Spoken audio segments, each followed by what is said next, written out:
Halo teman-teman semuanya, salam petani sawit dari nol. Kembali lagi di channel kita, Petani Sawit dari Nol. Channel yang selalu berbagi pengalaman serta motivasi lah buat kita petani sawit dari nol yang pengen membangun kebun sawitnya teman-teman, khususnya dari nol, pemula dan kita merintis lah teman-teman, mulai dari awal kita mulai berkebun teman-teman. Di sini kita berbagi bersama, saling membangun, memberikan masukan buat teman-teman semuanya, agar kita bisa maju dan saling belajar lah teman-teman, bagaimana cara membangun kebun sawit teman-teman. Dan sekarang kita berada di kebun sawit kita yang memang dari awal channel ini berdiri teman-teman, yaitu videonya tanam perdana sawit ini teman-teman. Dan sekarang usianya sudah 28 bulanan. Sawit berjenis atau bervarietas PPKS 239 dan Simalungun. Ada seratusan lebih pokok lah teman-teman di kebun kita ini, yang selalu kita review lah perkembangannya, pemupukannya, perawatannya sampai sekarang teman-teman, mulai dari awal tanam.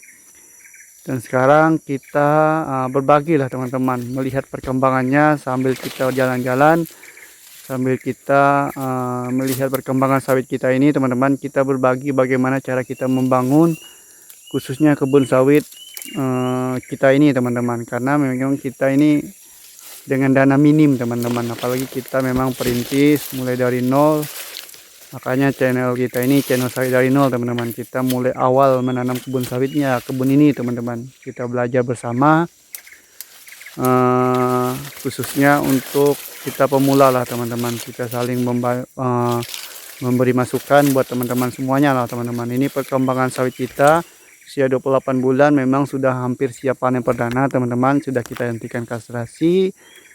Nantinya ya kita akan berbagi bagaimana cara kita membangun kebun sawit kita ini teman-teman. Ini lahannya berbukit seperti ini, memang agak sulit lah teman-teman untuk membangun membangun kebun sawit dari nol, khususnya di lahan berbukit seperti ini teman-teman. Yang pertama-tama memang kita ya khususnya lahan ya teman-teman. Memang teman-teman ya perlu juga lahan untuk membangun sawit, tapi memang kalau saya di sini bersyukur ya ada lahan yang memang siap untuk kita gunakan teman-teman, yaitu lahan orang tua di daerah kita ini yang memang dikasih buat kita teman-teman. Biarpun lahan berbukit, kita bersyukur orang tua sudah memberikan kepada kita lah teman-teman.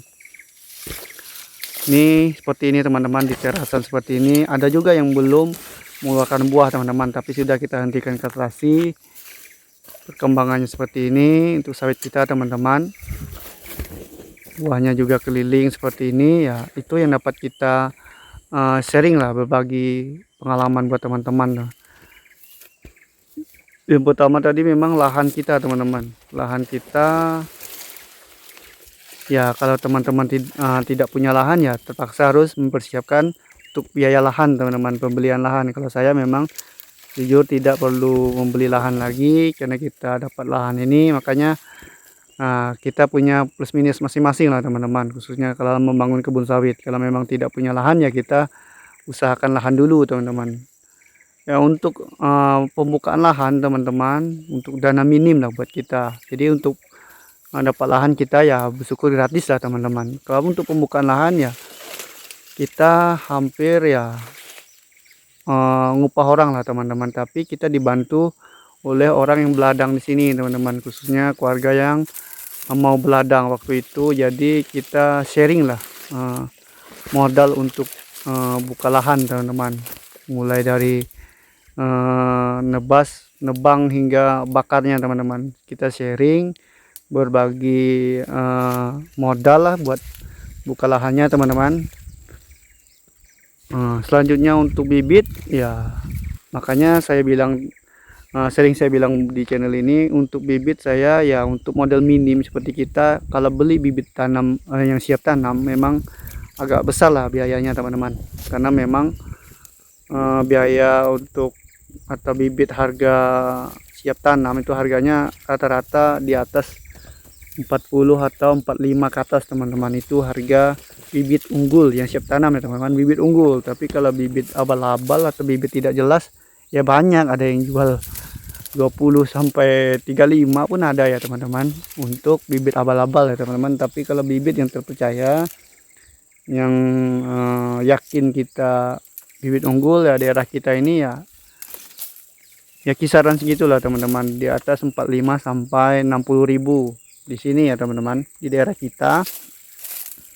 Nah, untuk bibit ya kita membeli bibit atau kecambah langsung dari balai benih dengan ya agak murah lah teman-teman, karena beli kecambah yang harganya 8 ribuan atau 10 ribuan dengan kita beli harga 40 ribuan. Tapi memang kita perlu waktu untuk perawatan teman-teman, makanya perawatan bibit juga perlu kita perhitungkan teman-teman.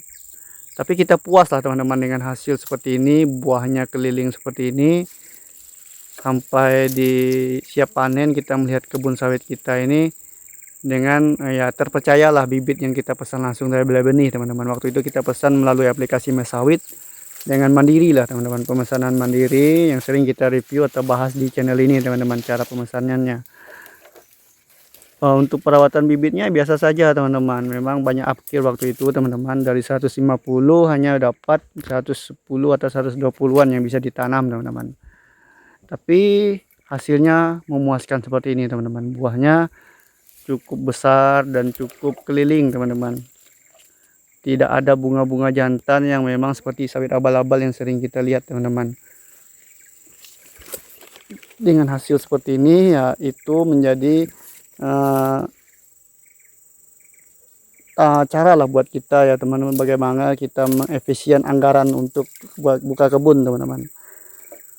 Setelah bibit ya untuk pemupukan teman-teman, sebenarnya ya pemupukan itu tidak harus maksimal atau sesuai standar teman-teman. Kalau kita ya semampu kita teman-teman, semampu dompet kita lah. Kalau ada duit kita melakukan pemupukan, tapi ya minimal dalam setahun ada teman-teman. Tapi yang memang wajib itu ya penjagaan gulma teman-teman, itu wajib ya teman-teman.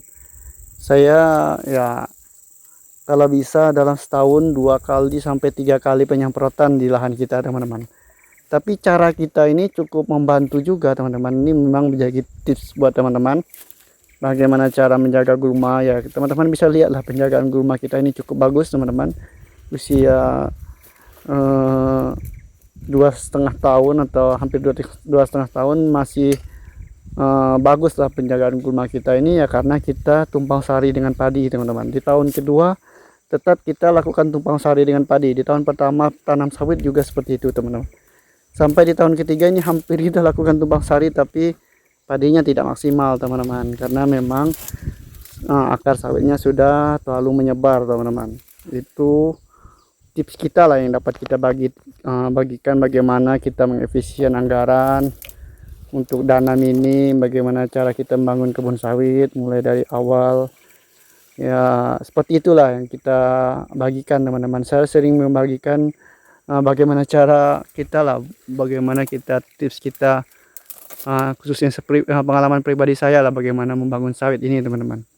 Kalau teman-teman memang punya masukan, punya pengalaman tersendiri ya bisa komen di bawah teman-teman, membuat motivasi lah buat teman-teman kita yang memang mau memulai kebun sawit dari nol atau memulai awal kebun sawit ya, tidak harus punya dana besar dulu teman-teman. Ya bagaimana cara-cara kita lah membangunnya seperti apa teman-teman. Ini perkembangan sawit kita usia 28 bulan sudah mulai mau mencair teman-teman. Sawit kita ini sudah mulai mau mencair. Semoga ya kita terus bisa berbagi pengalaman ke depannya. Sawit kita ini bisa siap panen dan bisa terus mengedukasi serta memotivasi buat teman-teman semuanya teman-teman. Terima kasih yang selalu support channel ini ya, yang punya masukan serta pengalaman pribadi bisa komen di bawah, dan punya pertanyaan sebisanya saya tetap jawab teman-teman. Terima kasih sudah selalu menonton. Salam petani sukses, salam petani sawit dari nol. Terima kasih, sampai jumpa di video selanjutnya.